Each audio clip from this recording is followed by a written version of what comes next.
Vous avez entendu ma présentation avec mes nasiments et mes hésitations, et vous avez eu raison de vous demander si c'était bien moi qui donnais des conseils d'éloquence.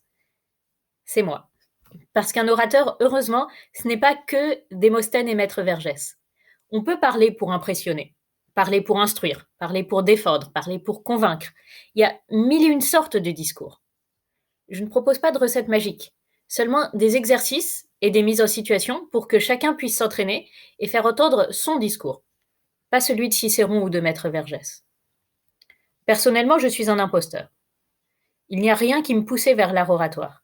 J'étais timide, je voulais me dépasser, j'ai fait un concours d'éloquence, je me suis rendu ridicule, j'ai compris que le ridicule ne tuait pas, et j'ai voulu voir jusqu'où je pouvais aller. Et maintenant, j'ai des vidéos YouTube avec 700 000 vues, où je fais le pitre, je dis vraiment n'importe quoi, et je me porte toujours bien. Je ne suis pas une oratrice. Si j'ai une histoire ou un message, quelque chose à partager, je le garde pour les livres que j'écris. Je suis même plutôt le contraire d'une oratrice.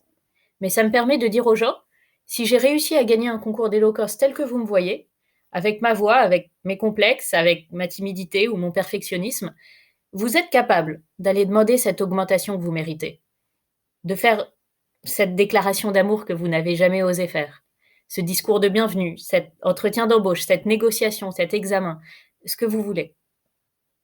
Il y a bien sûr des techniques que j'enseigne pour que le message passe bien. Se tenir droit, articuler, regarder le public. Il y a surtout de la pratique. Parce que c'est en s'entraînant qu'on adopte le bon état d'esprit, qu'on dialogue avec le public et qu'on fait un discours, pas comme on passe un interrogatoire, mais comme on a une conversation avec quelqu'un. Donc je ne suis pas une oratrice, je suis un imposteur, mais c'est important aujourd'hui, quand on se fait tellement d'idées sur l'art oratoire et son élitisme, d'avoir des imposteurs qui rappellent qu'avec un peu d'entraînement, on peut tous plaire, émouvoir, convaincre, ce qui sont les 3 buts de la prise de parole.